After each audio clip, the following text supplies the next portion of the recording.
ఇక అర్హులైన వీఏఓలకు సీసీలుగా పదోన్నతులు కల్పించాలని కనీస వేతనం 20,000 రూపాయలు అమలు చేయాలని డిమాండ్ చేస్తూ జయశంకర్ భూపాలపల్లి జిల్లా మహదేవ్పూర్ వీఏఓలు చేపట్టిన ఆందోళన కొనసాగుతోంది. 5వ రోజు కూడా వెలుగు కార్యాలయం ఎదుట బైఠాయించి నిరసన తెలిపారు. హెచ్ఆర్సీ పాలసీ అమలు, 20 లక్షల ఆరోగ్య బీమా, ట్యాబు మరియు నెట్ సౌకర్యం కల్పించాలని డిమాండ్ చేశారు. 58 జీవోలోని సమస్యలను వివరించాలని, సవరించాలని ప్రభుత్వానికి విజ్ఞప్తి చేశారు. ప్రభుత్వం వెంటనే స్పందించకపోతే ఆందోళన మరింత ఉధృతం చేస్తామని హెచ్చరించారు. నేను వివోఏగా గత 20 సంవత్సరాల నుండి చేస్తున్నాను. అప్పుడు మాకు ఒక 3,000 సాలరీ ఉండేది వచ్చినప్పుడు. తర్వాత మేము గత ప్రభుత్వంలో 2023లో సమ్మె చేసినప్పుడు మాకు ఎంత అంటే 3,000 నుంచి 5,000 వరకు చేసింది అప్పుడు.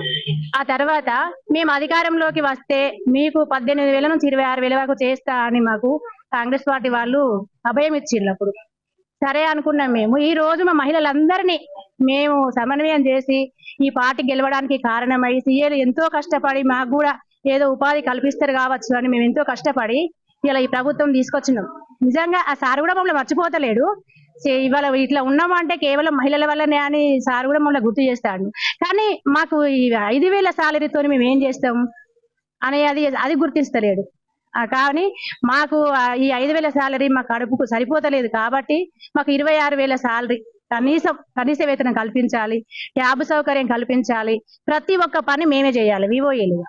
అంటే అజీవిక, లోకోస్, ప్రతి మండల సమాఖ్యల పని, ఎంపీడీఓల ఆఫీసుల పని, ఎంఆర్ఓ ఆఫీసుల పని, ఒక బిఎల్ఓగా మేము బూత్ లెవెల్ ఆఫీసర్లం.